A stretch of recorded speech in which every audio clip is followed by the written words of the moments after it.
the pensions. If you take the pension for government employees, the per capita expenditure per year is 5,34,000 rupees. Whereas the poor people, they are complaining about, all kinds of individual short-term welfare measures, but they pale into insignificance compared to this. Andhra Pradesh has the best pension scheme in the country in terms of the poor getting something, 2,750 rupees per month per pensioner. They get 27,000 rupees, those who get it. Whereas from the tax money, unfunded, whereas this money is concurrently spent, whereas tax money unfunded, we are paying 5,34,000 rupees on an average, from the lowest employee to the rest. Now, how do we compare with the other countries? As I told you, other countries give pension to all workers, organized, unorganized, private sector, public sector, self-employed, from Bill Gates to an employee in government, to a policeman and fireman. Everybody is part of the pension system. And they contribute the money.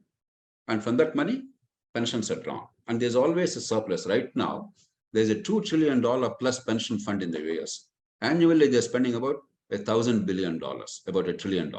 If you look at these numbers, $70,000 or so is the per capita income. The per capita pension per annum that they get, Social Security after retirement, is about $17,000, about 24-25% of the GSTP per capita. Look at India, 1,92,000 rupees is our per capita income.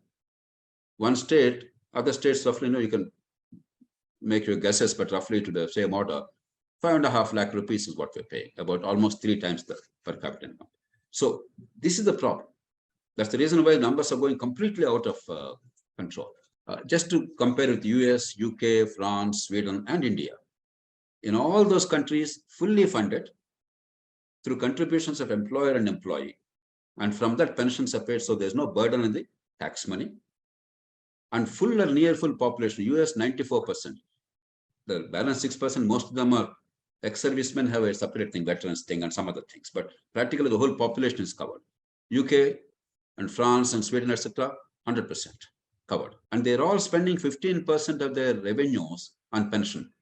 But for 100% of the population, India also is spending 15% of the revenues right now, but for 3% of the population. So what can be done?